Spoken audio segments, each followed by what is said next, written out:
Hello and welcome back to EFD, where today we're listing 10 moments which changed football for the worse. And yes, this is a Patrick Van Straten script, so prepare to get outraged. 10. Sergio Ramos denies Simeone. The 2014 Champions League final wasn't an ordinary one. Taking place between Real Madrid and Atletico Madrid, it was also a city derby. But more importantly, it was a battle to see if Atleti could join Europe's elite clubs. They had won La Liga 6 days earlier, and a Champions League victory would have seen Spain's giants, Barca and Real, end the season with just the Copa del Rey between them. Destiny seemed to be on Simeone's side. Diego Godin followed up his goal on the last day of the season against Barcelona with another, heading in on the 36th minute. It was then a battle between an attack which had scored 104 goals in the league and a defence which had only conceded 26. In the 93rd minute, with Atleti fans starting to celebrate, Sergio Ramos stooped in at a corner to head past Thibaut Courtois and send the game to extra time. The Rojiblancos were exhausted and Real blew them away, running out 4-1 victors. Diego Costa left Madrid, and although Atletico returned to the final 2 years later, Real had put their neighbours firmly back in their place. 9. Abramovich buying Chelsea. Before 2003, Chelsea were a decent side, but mostly harmless. The Blues hadn't won a league since 1955 and genuinely struggled to compete with Arsenal, Man United, Newcastle and Leeds. But their prestigious location in West London made them an attractive destination for Russian billionaire Roman Abramovich, who spent £140 million to acquire the side. Chelsea had spent just £500,000 the previous summer, but would fork out over £110 million in Abramovich's first transfer window, buying 6 players for over £10 million. They'd also set about revamping the club's training centre at Cobham, and by 2013 they had won every major trophy in European and English football. However, the move set a dangerous precedent, and Man City, Paris Saint-Germain, Valencia, Monaco, Inter and AC Milan were all subsequently bought up for huge sums. The transfer market became hugely inflated, and the gulf in wealth between the big clubs and the small clubs made the game more predictable than ever before. Plus, Chelsea went on to win the Champions League. Thanks a lot, Abramovich. 8. Gian Piero shafts Gianluigi. It's hard to see what the Italian FA were expecting when they hired Gian Piero Ventura as Italy's manager in 2016. The coach had only lasted longer than 3 years in one of his 16 jobs over the past 30 years, and though he had coached Napoli at one point, he'd done it when the Parta Pei were in Serie C. However, a strong spell with Torino, during which Ventura returned the club to Serie A, qualified for the Europa League and gave the Granata their first win against Juventus in 20 years, led Italy to make their move, after Antonio Conte left for Chelsea. Ventura's brief was to qualify for the 2018 World Cup, and the Azzurri finished second in their group despite a humiliating 3-0 loss to Spain. That set up a playoff against Sweden, and though the Italians had a huge talent advantage with stars like Bonucci, Buffon and Verratti, they lost the first leg 1-0 and drew 0-0 in their second, after Ventura had inexplicably benched Italy's only world-class attacker, Lorenzo Insigne. Instead of seeing Buffon at one final World Cup, we retreated to the side of the greatest goalkeeper of all time, playing out a goalless draw with Sweden in his last international game. 7. Robins saves Ferguson. Alex Ferguson's name is now synonymous with success, but in 1989, the Scots' position at Man United was far from secure. Fergie had spent 4 years dismantling Ron Atkinson's squad, selling off fan favourites like Gordon Strachan and adding youngsters like Paul Ince. He spent around £13 million and desperately needed something to show for his work after an 11th place finish the previous season. However, the Red Devils were soon in trouble, dropping to 15th and exiting the League Cup at the hands of Tottenham. An 8-game winless streak saw fans call for Fergie's head, and it was widely reported that if United lost their next game, a tough fixture against Brian Clough's Nottingham Forest, the Glaswegian would receive his marching orders. But in injury time at the end of the Forest match, the score tied at 0-0, 21-year-old Mark Robins popped up to head in the winner and save Fergie from the chop. United came in 13th that year, the lowest finish of the coach's reign, but they won the FA Cup, the first piece of silverware under Ferguson. United fans will look back on Robins' heroics fondly, but for every other club, it was a day which kick-started over 2 decades of misery. 6. Ronaldo's knee.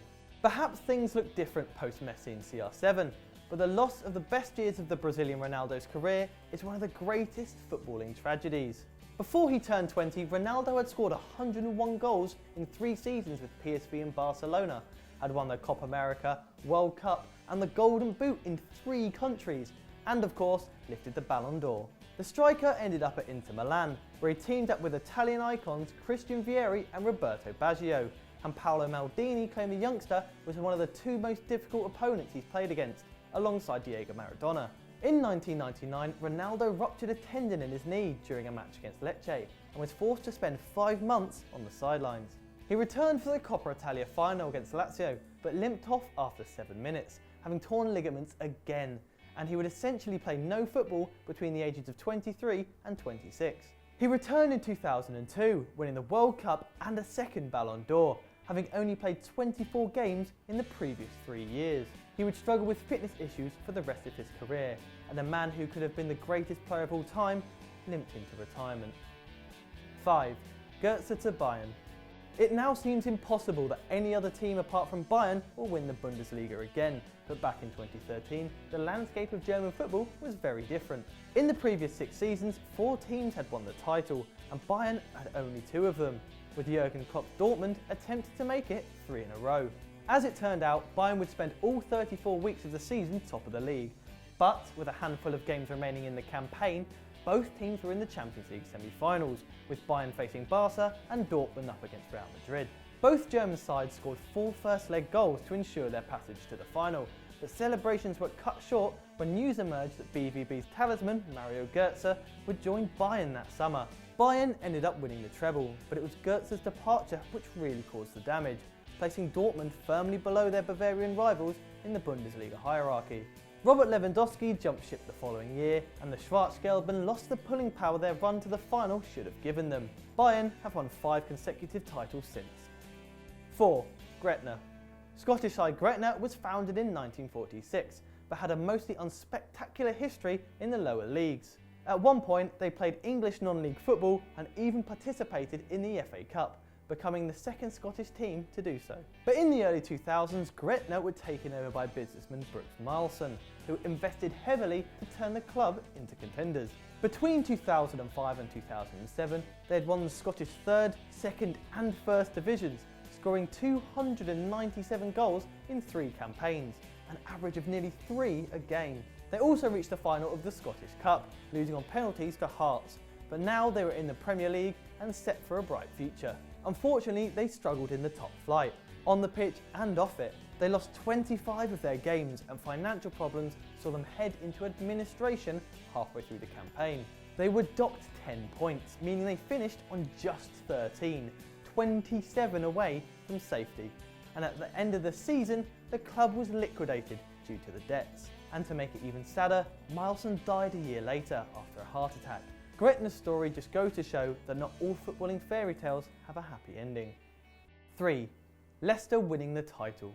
Okay, we understand that Leicester's story in some way was a happy version of Gretna's. The team got promoted from the Championship, almost got relegated, and then had a magical campaign in which Jamie Vardy and Riyad Mahrez scored 41 goals between them, and the club conceded just under a goal a game. It was their first title in their history. But the historic victory made Leicester expect more, and the following 18 months saw manager Claudio Ranieri and his replacement Craig Shakespeare both lose their jobs, despite an improbable run to the Champions League quarter-finals. And it didn't stop in the Midlands, as Crystal Palace and Watford players spoke of their hope of doing a Leicester, only for Alan Pardew and Walter Matsari to get the sack as well. Arguably, Ronald Koeman was a casualty of the Foxes too, with Everton hiring Leicester's head of recruitment, Steve Walsh, who built a lopsided, ageing squad with no hope of success. The perfect storm of manager, players, bad performances by big teams, and luck which brought the title to the King Power has now made life even more difficult for mid-table coaches. 2. Luis Suarez on the line. The 2010 World Cup quarter-finals between Uruguay and Ghana promised to be historic. Uruguay, twice winners, aiming to make the semi-finals for the first time in 40 years, while Ghana were bidding to become the first African nation to make it past the quarters. Suleiman Tari opened the scoring with a 40-yard screamer on the stroke of half-time, but Diego Forlan equalised with his 3rd of the tournament.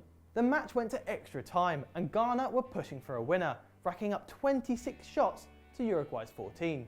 In the 121st minute, after a free kick, Luis Suarez blocked a shot on the line, but when Dominic Adia headed the rebound goalwards, with keeper Muslera beaten. Suarez put up both hands and instinctively palmed the shot away preventing a match-winning goal. It was an incredible act of self-sacrifice. Suarez was sent off, but he had given Ghana a penalty instead of a winner, which Asamoah Gyan subsequently missed.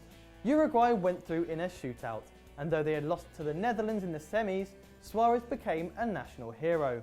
The striker had broken the rules and paid the price, but he had ruined the romance of Ghana's World Cup run, and ultimately denied a better team their just rewards. 1. Geoff Hurst's ghost goal. So this won't be popular with us England fans, but football would be a much better place if England did not win the World Cup in 1966. The victory raised expectations for the Three Lions, making England supporters arguably the world's most entitled and whiny, as time and time again we see talented sides dumped out of major tournaments. And to make matters worse, they should have never won it in the first place. Leaving aside the conspiracy theory of former FIFA president João Havelange, who claimed that England referees shafted Brazil and Portugal, the final saw plenty of controversy, as a 2-2 draw saw West Germany and England go to extra time, where Geoff Hurst scored his famous banger off the underside of the bar. He added another on the break later, when the Germans pushed forward for an equaliser. But even a quick look at grainy footage suggests the ball never crossed the line, and an investigation by engineers from Oxford University and Imperial College London determined it was a few centimetres from being a goal. If it hadn't been given, England might well have lost, and the world would never have had to hear the awful chant of 2 world wars and 1 World Cup. So that was the 10 moments that ruined football. What did you think of our list? Did you enjoy it? Did you hate it? Let us know in the comments below. And if you haven't already, check out our new channel FDFC for great new content with the FD boys. And as always, like and subscribe.